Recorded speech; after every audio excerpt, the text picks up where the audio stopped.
Al-Iman TV.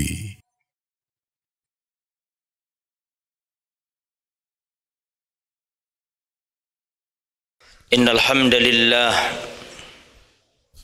nahmaduhu wa nasta'inuhu wa nastaghfiruh wa na'udzu billahi min shururi anfusina wa min sayyiati a'malina. Man yahdihillahu fala mudilla lahu wa man yudlil fala hadiya lahu. Wa asyhadu an la ilaha illallah wahdahu la syarika lahu wa asyhadu anna Muhammadan abduhu wa rasuluh la nabiyya wa la rasula ba'dah. Allahumma salli wa sallim wa barik ala nabiyyina wa habibina Muhammadin wa ala alihi wa sahbihi wa man sara ala nahjihi ila yaumiddin, amma ba'd. Ikhwati at-talaba rahimani wa rahimakumullah. Alhamdulillah, kita diberi kemudahan Allah bisa bertemu kembali di Masjid Darul Hijrah, Sekolah Tinggi Agama Islam Ali bin Abi Thalib, Surabaya.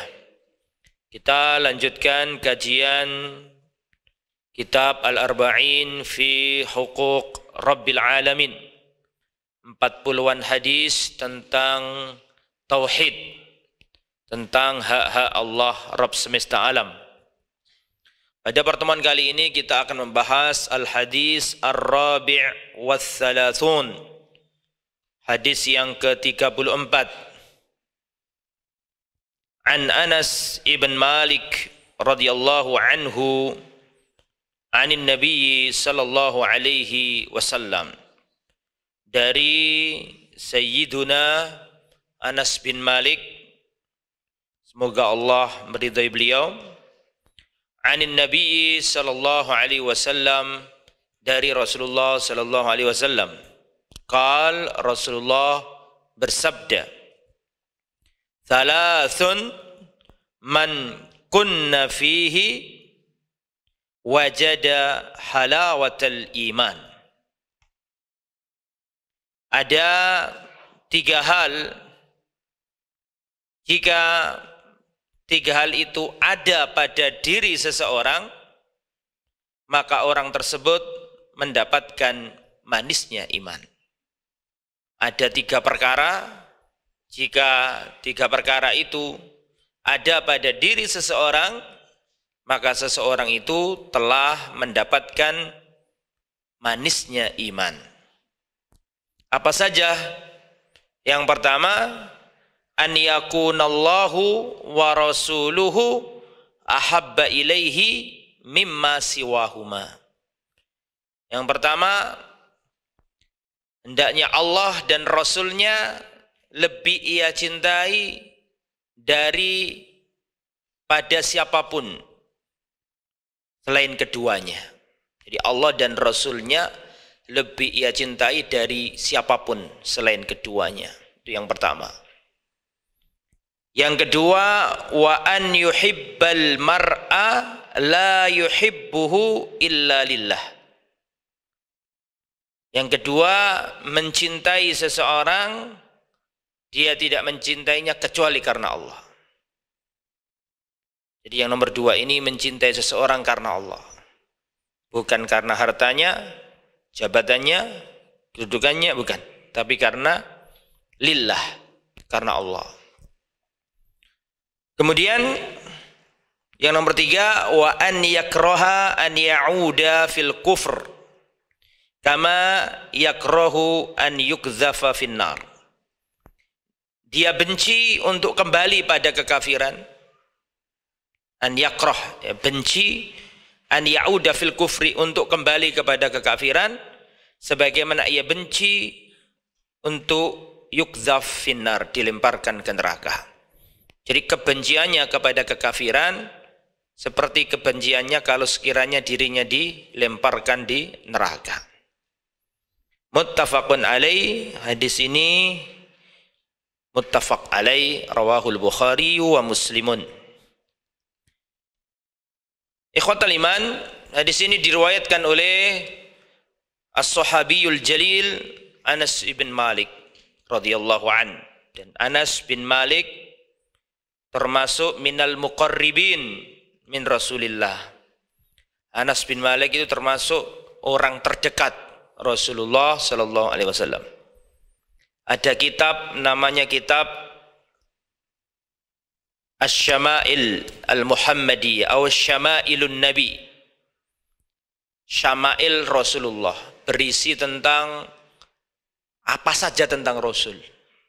Fisiknya Rasul, rambutnya Rasul, dadanya Rasul, matanya Rasul, kulitnya Rasul, rambutnya Rasul, postur tubuhnya Rasul, jalannya Rasul, tidurnya Rasul, sholatnya Rasul, tawaduknya Rasul, keberaniannya Rasul, makanannya Rasul, pakaiannya, semuanya ada di kitab itu.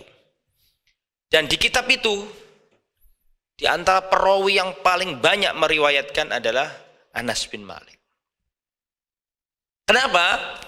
Karena Anas bin Malik itu, seperti yang saya katakan, termasuk orang terdekat Rasulullah sallallahu alaihi wasallam. Bagaimana tidak menjadi orang terdekat? Wong beliau saja diberi julukan, punya gelar. Gelarnya adalah Khadimur Rasul sallallahu alaihi wasallam. Jadi Anas bin Malik ini sahabat Nabi yang punya gelar apa tadi? Khadimur Rasul. Pelayannya Rasul, pelayan kecil Rasulullah. Pelayan kecil Rasulullah. Jadi Rasulullah itu ketika hijrah dari Mekah ke Madinah, ada bocah kecil yang diperintahkan oleh uminya untuk berkhidmat kepada Rasulullah. Nah, ibunya Anas bin Malik namanya Ummu Sulaim. Ya, anaknya dibawa ke Nabi, ya Rasulullah, ini anakku ini cerdas, izinkan dia berkhidmat kepadamu. Jadi Anas bin Malik ini sejak kecil bersama Nabi. Jadi tahu bahasa Surabayanya, ngerti tetek bengeknya Rasulullah. Ngerti seluk betul, seluk beluk detilnya Nabi, paham. Nah, ini tentang Anas bin Malik. Ketika safar bareng Nabi, ketika mukim bareng Nabi, tahu tidurnya Nabi, tahu makan kesukaannya Nabi, tahu makanan yang tidak disenangi Nabi, tahu bagaimana cara tidurnya Nabi, jalannya Nabi, duduknya Nabi, tahu tuh Anas bin Malik.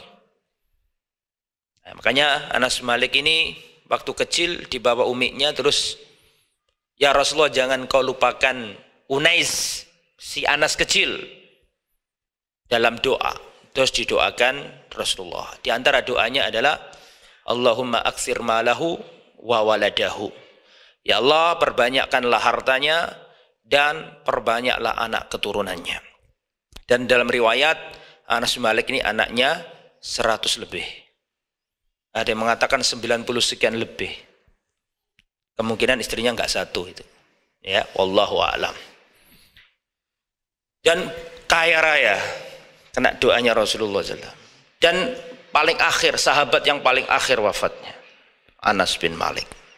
Seandainya kita cerita Anas bin Malik, mungkin satu pertemuan nggak selesai. Cuman ini sekilas saja supaya antum tahu. Anas bin Malik radhiyallahu anhu. Kemudian hadis ini memberikan faedah kepada kita bahwa iman itu punya rasa. Bahwa iman itu punya apa? Punya rasa. Dan rasanya itu apa? Manis. Hanya orang itu kenapa kok rela bangun malam? Ya, semua orang tidur terlelap, dia bangun ambil wudhu, dia sholat, karena dia merasakan lezat manis. Manis. Jadi iman itu punya rasa. Dan rasanya itu manis. Makanya ahli ibadah itu merasa yataladzadzun. Mereka berlezat-lezat dengan ibadahnya. Karena manis. Ya. Dan lazza itu ada 3 ya jemaah. Uktubu. Kelezatan itu ada 3. Yang pertama adalah al-lazzah al-bahimiyah. Kelezatan yang dirasakan oleh manusia, tapi hewan-hewan pun merasakannya. Al-lazzah al-hayawaniyah atau al-lazzah apa tadi? Al-bahimiyah. Kelezatan yang dirasakan oleh manusia, tapi hewan-hewan pun bisa merasakannya. Nah, kelezatan yang dirasakan hewan itu apa? Lezat makan, lezat kawin, gitu? Makan, minum, kawin, mangan enak, tidur enak, kawin enak. Itu hewan, itu hewan itu. Ini lazzah al-bahimiyah. Nah, boleh nggak kita cari 3 lazzah ini? Atau kelezatan model bahimiyah. Enak makan, enak tidur, enak kawin, enak istirahat. Yaitu kenikmatan dalam pikirannya hewan. Enak itu apa sih? Enak itu enak makan, enak tidur, enak kawin. Itu hewan itu. Lah kita manusia, kalau di dunia ini yang dikejar orientasinya adalah enak makan, enak tidur, enak kawin, gak usah sekolah. Kambing pun dikasih sama Allah. Ya, makanya antum mau cari apa? Mau cari lezat yang bagaimana? Kalau kelezatan yang pertama ini yang antum cari, gak usah sekolah. Hewan pun dijamin sama Allah, dikasih sama Allah. Apa pernah tahu antum kambing datang kuliah gitu? Tapi dia enak tidur, enak makan, karena ya itu memang enak bagi dirinya, ya itu gak ada yang lain. Yang penting ada rumput dimakan, tidur, kawin, di situ enak bagi hewan, gak ada yang lain. Lah, silakan cari kenikmatan yang model begini, tapi kelas Anda masih yaitu kelas hewan. Nah, itu kelezatan yang pertama. Yang nomor 2, al-lazzah asy-syaitoniyah. Al-lazzah asy-syaitoniyah. Kelezatan yang dirasakan oleh manusia, tapi setan pun merasakannya. Jadi kalau kita mencari kenikmatan seperti ini, ya setan juga mau gitu loh. Apa lazzat syaitoniyah? Kelezatan ketika bermaksiat. Ketika orang berzina dan menikmati perzinahan, menganggap itu adalah sebuah kenikmatan, ya memang nikmat. Walakin hadhih lazzah syaitoniyah.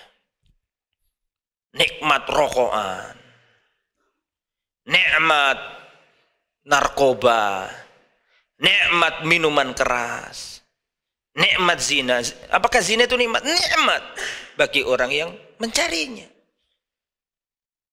Apakah minuman keras itu nikmat? Nikmat bagi orang yang memang mencarinya. Tetapi ketahuilah, ini adalah lazzah apa tadi? Syaitoniyah. Kalau ente mau cari nikmat seperti itu, ya memang nikmat, tapi ini nikmat dalam parameternya syaitan. Yang nomor 4, sengaja saya salahkan untuk konsentrasi apa tidak. Yang nomor 3 adalah al-lazzah al-malakiyah. Kelezatan yang tidak bisa dirasakan oleh hewan, tidak bisa dirasakan oleh syaitan, tapi kelezatan yang dirasakan oleh para malaikat. Kelezatan apa? Kelezatan, ya ini contohnya yang nomor yang kita bahas ini. Kelezatan apa? Iman. Lezat sholat malam. Lezat bisa berbakti kepada orang tua. Lezat bisa duduk di majelis ilmu. Banyak loh orang itu tidak diberi Allah kelezatan dalam menuntut ilmu. Dia hadir sholat jamaah, tapi untuk duduk tidak bisa. Karena menurut dia ini nggak lezat. Paham maksudnya? Ada orang yang bisa sholat jamaah, tapi nggak bisa duduk untuk mendengarkan. Kenapa? Bagi dia ini nggak lezat. Ini nggak nikmat, nggak asyik, nggak enak. Nah, ini adalah ladzah al-malakiyah, kelezatan yang dirasakan oleh orang-orang beriman, sebagaimana kelezatan dirasakan oleh malak para apa malak itu? Para malaikat. Nikmat bermunajat kepada Allah di tengah malam. Nikmat berbakti kepada orang tua. Nikmat duduk di majelis ilmu. Ini nggak bisa, hewan disuruh datang di sini nggak bisa, setan pun nggak bisa. Ya mungkin bisa tapi ngantuk misalnya, begitu. Hati-hati yang ngantuk ini ya. Insya Allah nggak ada ya. Nah itu. Nah kembali ke materi, termasuk iman. Iman ini punya lazah. Iman ini punya apa? Punya lazah, punya kelezatan, punya manis. Lah menurut hadis ini, orang yang bisa merasakan lezatnya iman, manisnya iman, kalau dalam dirinya ada 3 hal. Nah, sudahkah 3 hal itu ada pada diri kita? Yang pertama, tanda orang yang bisa mencicipi manisnya iman. Yang pertama, an yakunallahu wa rasuluhu ahabba ilaihi mimma siwahuma. Allah dan Rasulnya lebih dia cintai daripada siapapun dari selain keduanya. Siapapun, lihat mobil mewah, lihat apa, tetap lebih cinta sama Allah. Lihat artis, lihat pemain sepak bola, tetap cinta Rasulullah. Tumbuh dalam hatinya nomor 1 itu Allah. Setelah itu Rasulullah. Cinta kepada Allah. Saya pernah lihat YouTube, ada artis Korea diundang ke Indonesia. Itu yang datang orang-orang wanita pakai jilbab, menggandrungi orang-orang kafir, orang-orang Korea, mengharu biru, nangis histeris, diundang ke panggung salah satu di antara mereka, jerit-jerit, jilbaban loh ini. Itu idola yang Korea itu dirangkul-rangkul. Padahal dia muslimah pakai jilbab. Padahal dia itu orang kafir, kalau kencing nggak cebok, disenengi. Heran saya. Kegagalan orang tua mendidik anaknya. Gak bisa menjadikan Rasulullah orang yang paling kita cintai dan paling kita kagumi. Wallah, seandainya kita membaca sirahnya Rasulullah, sirahnya para sahabat, tidak tersedia di relung hati kita tempat setitik pun untuk orang-orang kafir itu. Saking agungnya Mus'ab bin Umair, Khalid ibn Walid, saking agungnya para salaf kita, tidak tersisa setitik tempat pun mengidolakan orang-orang yang kalau pipis gak cebok itu. Loh kok seneng itu loh, heran saya. Lah itu kita harus ciptakan generasi baru, generasi yang cinta kepada Allah dan Rasulnya. Itu. Ini krisis idola kaum muslimin ini. Ada juga ikhwan-ikhwan yang kajian, datang ke kajian saya di beberapa tempat Surabaya. Terus surat kertas datang. Pertanyaan, Ustadz, bagaimana hukumnya seorang akhwat yang sudah ngaji jilbab besar tapi seneng dengan artis-artis Korea? Itu kan?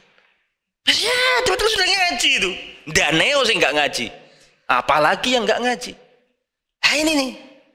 Harusnya ayyakunallahu wa rasuluhu ahabba ilaihi mimma siwahuma. Tidak ada tempat untuk mereka, tidak ada. Makanya harus anak-anak kita didik. Ajarkan kepada anak-anakmu tentang Rasul, Abu Bakar, Umar, Utsman, Ali, sebagaimana kau ajarkan kepada anakmu qul huwallahu ahad. Agar anakmu itu dalam kesehariannya dinaungi orang-orang besar yang ada di hadapan mereka, laki-laki, para manusia-manusia laksana gunung dalam kekokohan iman. Zaman telah berubah, Pak. Kita dulu zaman kecil itu main pedang-pedangan, main pukul-pukulan di sawah, sekarang tiktokan semua joget-joget. Itu umat Islam ikut gitu loh. Sedih kita ini. Ini harus semangat kita untuk mengikuti Allah dan Rasulnya. Bagaimana cara kita mencintai Allah? Bagaimana cara kita mencintai Allah? Semua orang ngaku cinta Allah, gitu? Iya tak? Semua orang ngaku cinta Allah. Tapi bagaimana cara kita mencintai Allah? Kul in kuntum tuhibbunallah. Katakan Muhammad kepada umatmu, in kuntum tuhibbunallah, kalau kalian cinta Allah, fattabi'uni, ikutilah aku. Jadi kita ini cinta Allah apa enggak? Realisasinya adalah kata Nabi apa? Fattabi'uni, ikutilah aku. Jadi kalau cinta Allah, ikutilah Rasul. Bagaimana cara mengikuti Rasul? Pertemuan kemarin sudah saya jelaskan 4 hal. Masih ingat kan? Ta'atuhu tasdiquhu fima akhbar, ta'atuhu fima amar, wajtinabu ma naha anhu wa zajar. Terus yang nomor terakhir, nomor 4, wa an la yu'badallah illa bima syara', dan itu sudah kita jelaskan. Itu yang pertama ya, kalau ingin merasakan manisnya iman, jadikan Allah dan Rasulullah, setelah itu Rasulullah, setelah Allah, setelah itu baru Rasulullah. Tidak ada yang kita cintai melebihi keduanya. Tuh. Yang nomor 2, wa an yuhibbal mar'a la yuhibbuhu illa lillah.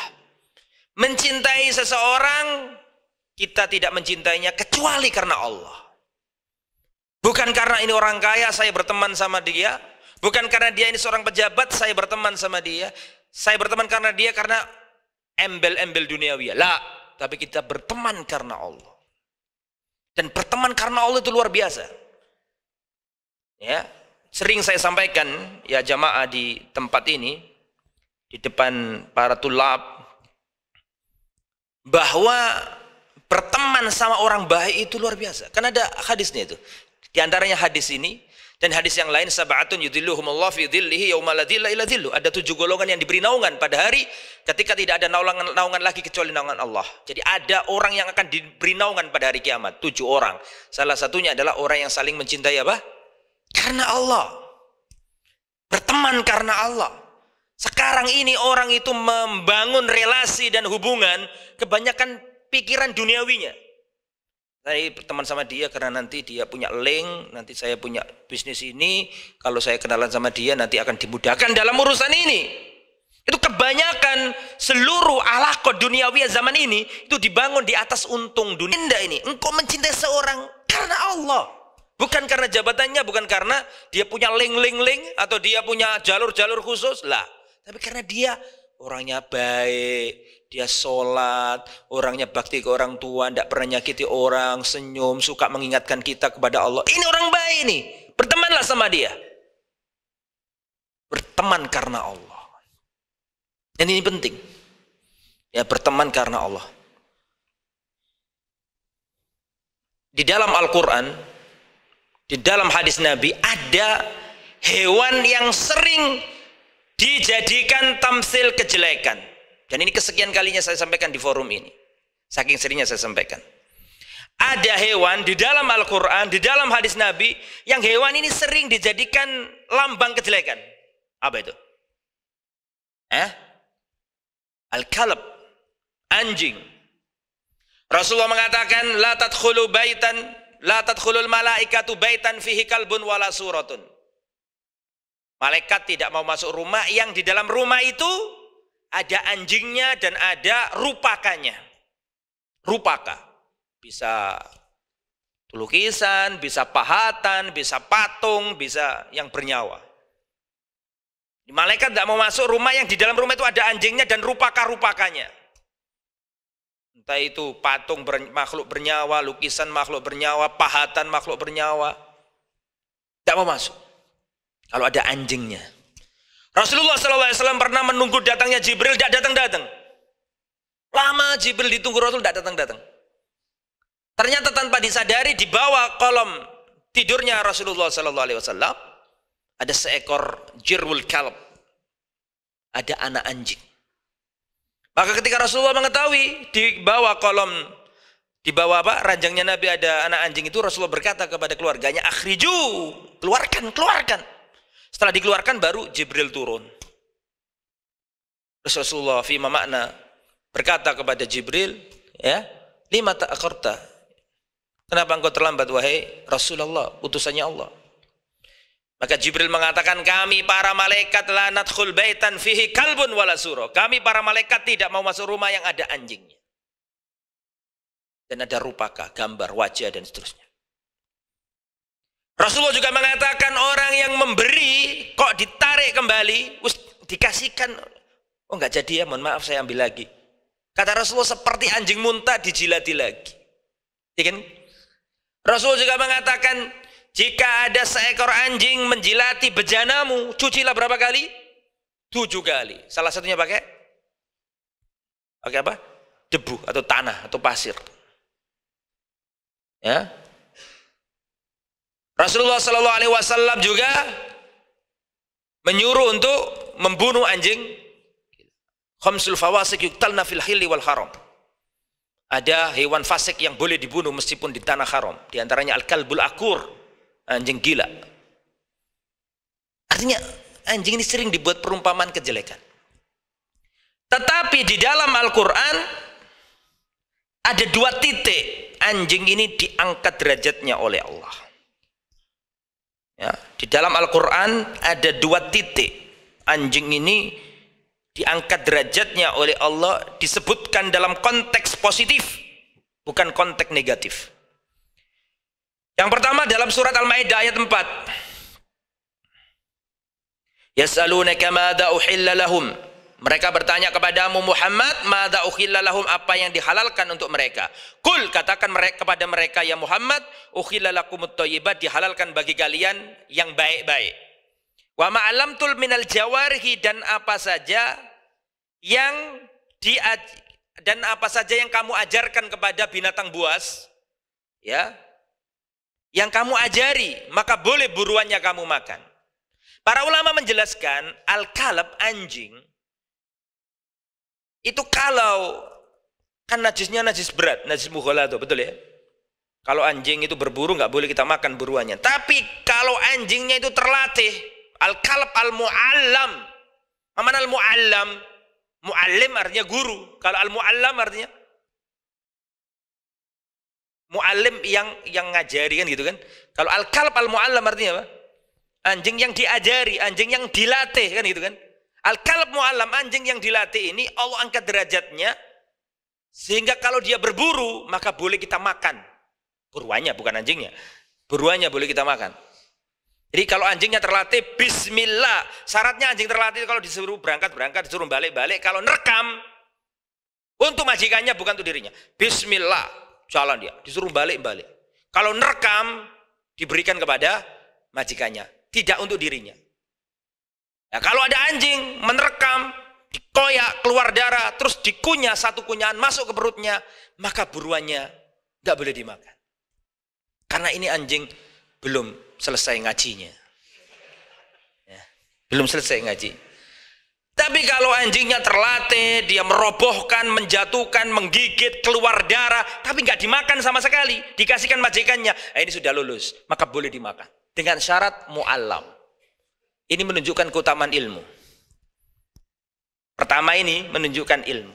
Yarfa'illahu alladhina amanu minkum walladhina utul ilma darajat. Allah mengangkat derajat orang yang berilmu. Jangankan orang berilmu, anjing berilmu diangkat derajatnya sama Allah. Saking agungnya ilmu. Ilmu inilah yang menyebabkan anjing diangkat derajatnya. Ilmu. Karena mau dilatih, mau diajari, diangkat derajatnya. Itu padahal anjing. Apalagi muslim. Yang kedua, kapan anjing ini diangkat derajatnya insyaallah? Dalam surat apa tadi? Yang kedua, Al-Kahf. Surat Al-Kahf ayat 18. Wa tahsabuhum aiqadon wa hum rukud. Engkau mengira bahwa Ashabul Kahfi itu tertidur? Tidak. Maaf. Tahsabuhum aiqadon, engkau mengira Ashabul Kahfi itu dalam keadaan terjaga. Wa hum rukud, padahal mereka dalam kondisi apa? Tidur di dalam gua. Ya, terus di ayat situ diterangkan wa kalbuhum basitun diraihi bil wasid. Dan anjingnya Ashabul Kahfi itu ada di mulut gua. Basitun diraihi, membentangkan kedua lengannya, ada di mulut gua. Ini anjing wa kalbuhum basitun diraihi, Ini anjing disebutkan dalam kisah Ashabul Kahfi, tidak dalam kata celaan, tidak ada celaan sama sekali untuk anjing di situ. Wa kalbuhum disebutkan, dan anjingnya Ashabul Kahfi dicantumkan dalam konteks positif. Dalam konteks mengabarkan bahwa dulu ada orang-orang soleh berteman sama seekor anjing. Tidak disebutkan kejelekannya anjing sama sekali di sini. Diangkat derajatnya, bahkan Allah tidak ingin anjing ini dilupakan. Mana buktinya? Allah syariatkan, Rasul syariatkan setiap malam Jumat orang Islam suruh baca Al-Kahfi. Setiap malam Jumat orang-orang yang soleh tergerak lisannya membaca wakal buhum, dan anjingnya ashabul, selalu dibaca, selalu diiling-iling, selalu diingat ceritanya. Loh, apa keistimewaannya anjing ini kok sampai dijadikan tamsil dan selalu dibaca oleh kaum muslimin, dan anak kecil pun paham bahwa dulu Ashabul Kahfi punya anjing, gitu kan? Sejak kecil sudah diajari kayak gitu. Abadi dia bersama Al-Quran. Kenapa? Berteman sama orang soleh. Jadi kalau ingin diangkat derajatnya oleh Allah, dua hal. Tuntutlah ilmu setinggi mungkin. Dua, bertemanlah orang baik. Jangankan antum orang muslim, ini anjing loh, Allah angkat derajatnya gara-gara dua hal. Apa yang pertama tadi? Ilmu, mau diajari, mau dilatih. Yang kedua, apa tadi? Berteman sama orang soleh. Nah, itu. Orang soleh itu apa, Ustaz? Siapa orang soleh itu? Orang soleh, ya orang soleh. Ya. Gak mesti profesor, doktor, gak mesti ustadz, gak mesti kiai, gak mesti tuan guru, gak mesti tengku, tuanku, gak mesti. Tapi orang soleh adalah orang soleh. Orang yang sholat tepat waktu, yang selalu menolong orang yang susah, tawadhu, bantu orang lain, menegakkan sunnah Nabi, menegakkan yang wajib-wajib, berbakti sama orang tua. Ini orang soleh, meskipun dia tidak terkenal, meskipun dia gak punya jabatan, meskipun dia gak punya atribut keagamaan, dia orang soleh. An yuhibbal mar'a la yuhibbu illa lillah. Ada orang ini kerjaannya ini pas-pasan secara ekonomi, tapi orangnya baik, sholat 5 waktu, nggak pernah telat, bakti sama orang tua. Senengilah orang itu.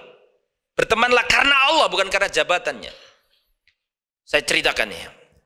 Dulu ada seorang ulama terkenal di kota Madinah. Terkenal, kecuali yang tidak kenal. Namanya Al-Imam Ibnul Munkadir. Al-Imam Ibnul Munkadir. Al-Imam Ibnul Munkadir ini ulama kota Madinah pada zamannya. Zaman itu Madinah terjadi kemarau panjang yang luar biasa.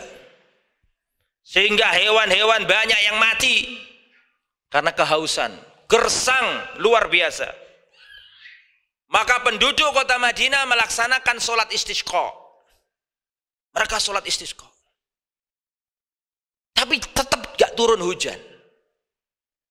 Penduduk kota Madinah sholat istisqa, tetap gak turun hujan. Akhirnya Al-Imam Ibnul Munkadir merasa terpanggil karena beliau adalah seorang ulama di zamannya. Maka dia berazam dan berhazm, nanti malam aku akan menyendiri di Masjid Nabawi, aku akan sholat seikhlas-ikhlasnya, berdoa kepada Allah agar Allah turunkan hujan. Karena kritis kondisi Madinah pada waktu itu. Maka di malam hari Al-Imam Ibnul Munkadir datang ke Masjid Nabawi pelan-pelan, jangan sampai diketahui orang, saking pinginnya ikhlas karena Allah. Pengen bener-bener netes hujan dan tergerojok hujan dari langit. Pelan-pelan, jangan sampai ketahuan. Dia mencari tempat yang sudut-sudut yang paling sepi di Masjid Nabawi. Ternyata kedaluan orang. Sudah ada orang sholat di situ. Dan orang ini berdoa, didengarkan sama Al-Imam Ibnul Munkadir. Petang gak kelihatan, zaman dulu tidak ada listrik. Gak ada, becak aja gak ada zaman itu. Ya maka didengarkan doanya orang yang berdoa tadi. Ya Allah, Allahumma ya Rabbi, sesungguhnya penduduk kota Nabimu tertimpa kemarau panjang. Dan mereka sudah melaksanakan sholat istisqa, tapi belum juga engkau turunkan hujan ya Allah. Maka aku bersumpah sumpah atas namamu ya Allah, turunkan hujan pada malam hari ini. Ini kalau nggak turun hujan, bayar kafarat orang ini. Kalau nggak turun hujan, bayar kafarat orang ini. Karena dia apa? Sumpah. Maka didengarkan sama Imam Ibnu Munkadir. Maka belumlah orang ini menurunkan tangannya, langsung terdengar suara guntur dan halilintar. Dan terjadi hujan yang sangat deras. Terheran-heran Imam Ibnu Munkadir ini. Siapa ini orang ini? Luar biasa. Doanya langsung menggetarkan, atau doanya didengar oleh Allah Subhanahu. Turun hujan deras. Akhirnya orang ini berdoa kepada Allah sampai subuh. Setelah subuh dia masuk ke barisan. Al-Imam Ibnu Katsir berazam, saya harus tahu siapa laki-laki ini. Setelah sholat subuh keluar, ditututi di bawahnya, di belakangnya, kehilangan jejak dan nggak tahu siapa laki-laki itu. Besoknya Imam Ibnu Munkadir datang lagi malam hari lagi di Masjid Nabawi dan kedahuluan lagi sama orang itu. Imam Ibnu Munkadir berazam, kali ini aku nggak boleh kelewatan, aku harus tahu laki-laki ini. Setelah salat subuh dibututi, dia masuk ke rumah salah seorang penduduk. Oh, sudah tahu rumahnya. Akhirnya Imam Ibnu Munkadir datang ke orang itu. Ketika waktu lain ya nggak mungkin kan pagi-pagi datang ke rumah orang. Yang penting sudah tahu rumah orangnya. Terus bertamu Imam Ibnu Munkadir, mengetuk pintu dan mengucapkan salam, assalamualaikum. Maka dibuka.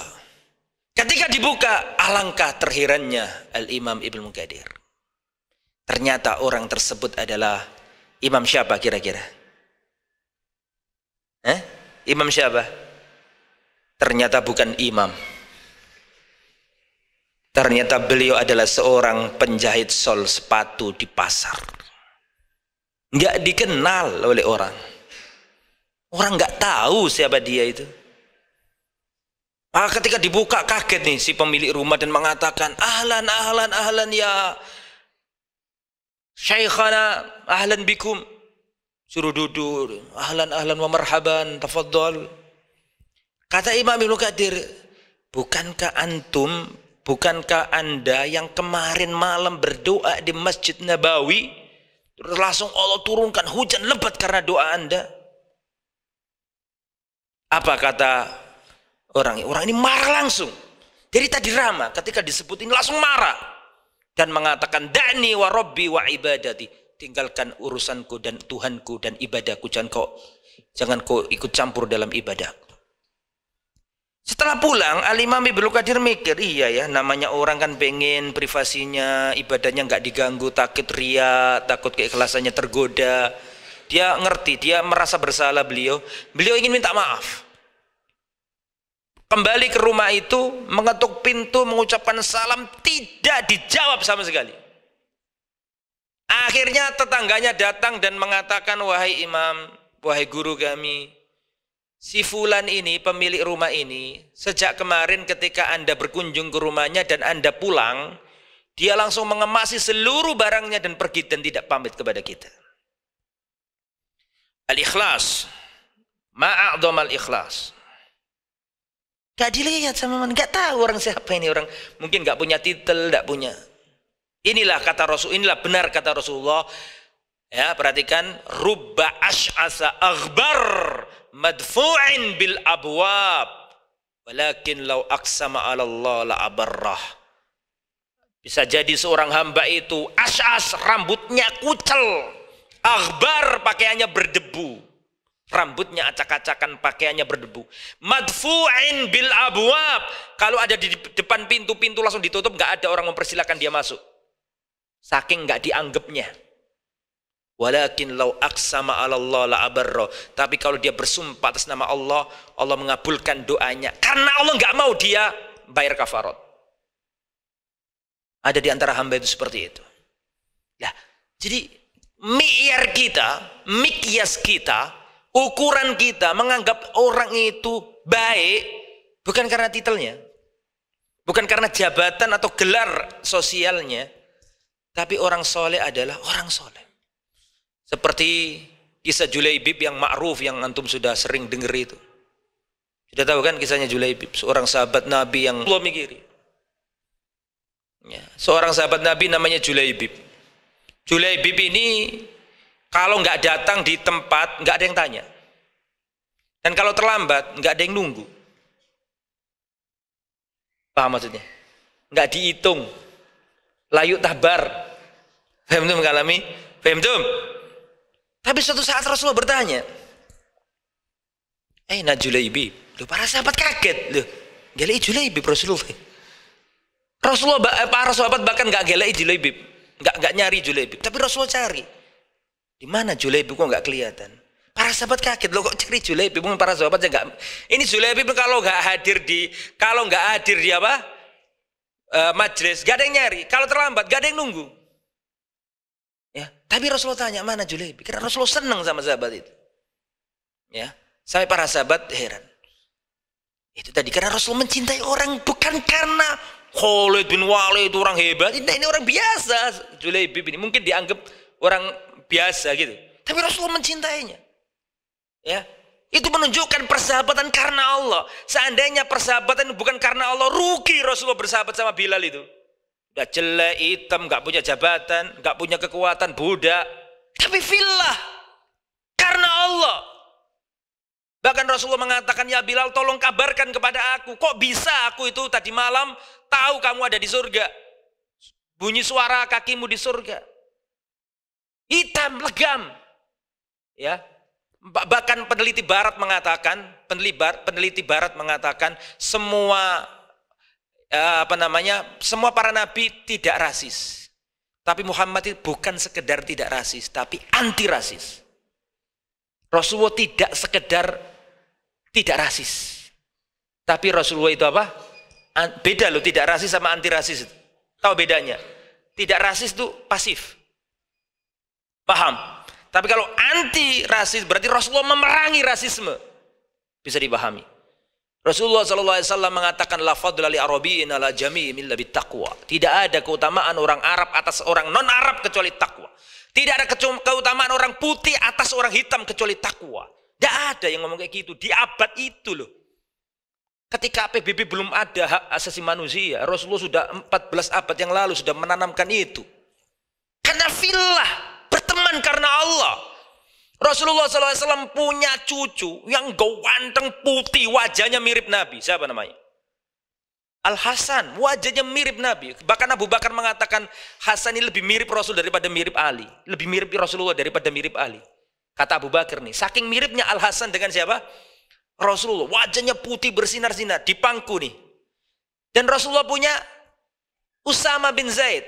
Zaid bin Harisah mantan anak angkatnya Nabi, betul? Punya anak namanya Usama. Usama hitam, legam, keriting. Dua-duanya di bangku. Hasan yang putih seperti lampu wajahnya. Yang satu Usama hitam, keriting. Tapi apa kata Rasulullah? Allahumma inni uhibbuhuma fa'ahibbahuma. Ya Allah, aku mencintai keduanya, maka cintailah keduanya. Ya, karena fillah, karena Allah. Wa an yuhibbal mar'a la yuhibbuhu illa lillah. Tidak mencintai seseorang kecuali karena Allah. Bukan karena kegantengannya, karena jabatannya. Seperti Julaibib ini. Kalau datang gak ada yang nanya, kalau terlambat gak ada yang nunggu. Tapi Rasulullah tanya, mana Julaibib kok gak kelihatan? Suatu saat Rasulullah datang ke Julaibib, ya Julaibib, kenapa kamu kok gak nikah? Kenapa kamu gak nikah? Ala tatazawwaj ya Julaibib. Kata Julaibib, ya Rasulullah, lelaki mana yang mau menikahkan putrinya dengan orang seperti saya? Ganteng enggak, kaya juga enggak. Siapa yang mau ya Rasulullah nikah sama saya itu? Ya Rasulullah ini saking senangnya sama Julaibib, maka Rasulullah SAW datang ke rumah salah sahabat Ansor. Mengetuk pintu rumahnya, assalamualaikum. Ketika orang Ansor ini buka rumahnya, melihat Rasulullah yang datang, senangnya luar biasa. Rasulullah itu orang baik, tidak mungkin pergi ke tempat jelek. Betul? Kalau ada rumah ditamui Nabi, itu istimewa. Pasti senang, gak ada orang gak senang itu. Berarti rumahku itu rumah baik. Kok Rasulullah mau singgah di rumahku? Ketika datang Rasulullah, senangnya luar biasa. Ahlan wa margaban ya Rasulullah, senang gitu. Ada apa ya Rasulullah kok datang ke rumahku? Kata Rasulullah, aku mau meminang putrimu. Tambah seneng. Siapa yang nggak seneng dapat sholawat terus, Allahumma sholli ala Muhammad wa ala ali Muhammad. Anaknya dapat sholawat kaum muslimin sepanjang masa, seneng loh, mau dinikahi Rasulullah. Maka keinginanmu tidak akan tertolak ya Rasulullah. Bukan untuk aku. Loh. Untuk siapa? Ya Rasulullah. Julaibib ya Rasulullah. Terheran-heran laki-laki ini. Wallahi ya Rasulullah, qad ja'a fulan tajir, fulan kada, fulan minal aghniya. Saya tolak semuanya demi kehormatan anakku. Terus kau tawarkan kepadaku Julaibib? La ya Rasulullah, la. Saking nemennya Julaibib, padahal yang nawari siapa? Mak comblangnya Rasulullah loh padahal. Tapi saking nemennya Julaibib ini, gak gelem bapake. Dalam hal ini sungkannya sama Rasulullah ditepis, saking nemennya siapa? Julaibib dalam pandangan apa? Laki-laki, bukan dalam pandangan Allah. Tetapi Masya Allah, ini wanita soleha ini dibalik tabir mendekarkan percakapan sang ayah sama Rasulullah. Rasulullah pulang itu langsung sang anak ini, dalam riwayat yang lain, biarkan aku bermusyawarah sama ibunya ibunya putriku. Ketika Rasulullah pergi, maka sang putri ngomong sama bapaknya, ya Rasulullah, ya wahai ayahanda, nikahkan aku sama Julaibib. Tidak mungkin Rasulullah SAW memilihkan untuk seseorang kecuali orang itu pasti baik untuk duniaku dan untuk akhiratku. Wahai ayah, nikahkan aku sama Julaibib. Terus Julaibib dikasih tahu Nabi, sowan nangi pol Julaibib. Ini hari yang mungkin paling senang bagi Julaibib semenjak dilahirkan ibunya. Ya, nggak pernah kepikiran punya istri secantik itu, sebangsawan itu. Senang luar biasa ente. Kayak ente nggak mau nador aja kan? Ya, gimana ente perasaan kalau mau nador kan deg-degan gitu kan? Atau belum punya wacana ke sana tuh? Ini senang dia. Bahkan ketika malam pertama dia nggak bayangkan punya rumah seperti itu, menemui seorang wanita secantik itu, dia nggak bayangkan sebelumnya. Maka malam pertama dia datang ke rumah istrinya, melihat istrinya yang cantik luar biasa. Belumlah Julaibib menyentuh istrinya, datang seruan jihad fi sabilillah. Sehingga gak sempat istrinya ini dijamah. Karena langsung ikut jihad bersama Rasulullah SAW. Jihad bersama Rasulullah SAW, selesai jihad fi sabilillah, gugurlah yang gugur dan masih hiduplah yang hidup. Setelah selesai ma'rakah, peperangan, Rasulullah bertanya kepada para sahabat, ya ashabi, wahai sahabatku, kalian kehilangan siapa? Siapa aja yang gugur dalam perang ini? Maka semuanya nyebut satu persatu, fulan, disebutkan semuanya. Rasulullah bertanya kedua kalinya, siapa lagi yang gugur dalam perang ini? Fulan, disebutkan semuanya. Rasulullah bertanya 3 kali, siapa lagi yang gugur dalam perang ini? Fulan. Tidak ada satupun sahabat yang menyebutkan nama Julaibib, padahal Julaibib tidak ada di tempat itu. Ketika sahabat gak ada yang menyebut nama Julaibib, maka Rasulullah mengatakan, amma ana, adapun aku sedang mencari-cari Julaibib. Baru para sahabat sadar bahwa Julaibib gak ada di tengah-tengah orang yang hidup. Maka dicarilah jasadnya Julaibib ini, di mana jasadnya Julaibib ini? Tidak ada yang tahu jasadnya Julaibib, kecuali saudarinya yang mengetahui dari cincinnya tangannya yang terbunuh. Dia wafat dikelilingi oleh 7 atau 8 orang kafir wafat. Wajahnya Julaibib gak dikenali, kecuali dikenali dari cincinnya. Gak dikenal oleh para sahabat. Bahkan para sahabat sempat melupakannya. Tapi Allah tidak akan pernah melupakan orang yang baik. Rasulullah datang dan melihat jenazahnya Julaibib. Maka Rasulullah nangis luar biasa, nangisnya Rasulullah SAW. Kemudian Rasulullah melihat ke atas dan Rasulullah tersenyum. Ditanyakan kepada Rasulullah, ya Rasulullah, engkau melihat jenazahnya Julaibib kemudian engkau menangis. Dan engkau melihat ke atas engkau tersenyum. Ada apa ya Rasulullah? Aku melihat Julaibib wafat. Aku melihat Julaibib dan aku menangis karena aku kehilangan saudaraku yang mungkin kalian melupakannya. Atau fima makna seperti. Karena aku merasa kehilangan Julaibib. Dan aku melihat ke atas aku tersenyum karena aku melihat para bidadari menunggu kedatangan Julaibib. Jadi begitulah. Kita berteman karena Allah.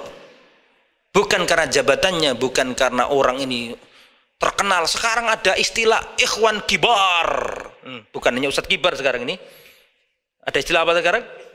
Ikhwan kibar. Padahal bisa jadi dia juga ngaji. Senengane nyupiri ustadz, datang kemana sama ustadz, kemana ustadz. Waktu yang ngaji, mungkin dia bahkan nggak ngaji. Ada yang seperti itu. Saya nggak katakan semua loh ya. Ada seperti itu.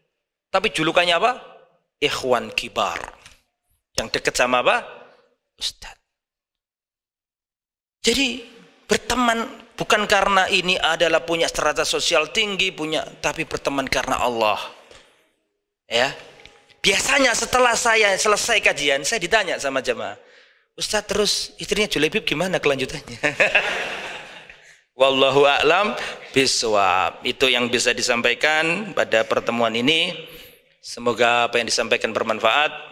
Subhanakallahumma wa bihamdika asyhadu an la ilaha illa anta astaghfiruka wa atubu ilaik. Assalamualaikum warahmatullahi wabarakatuh.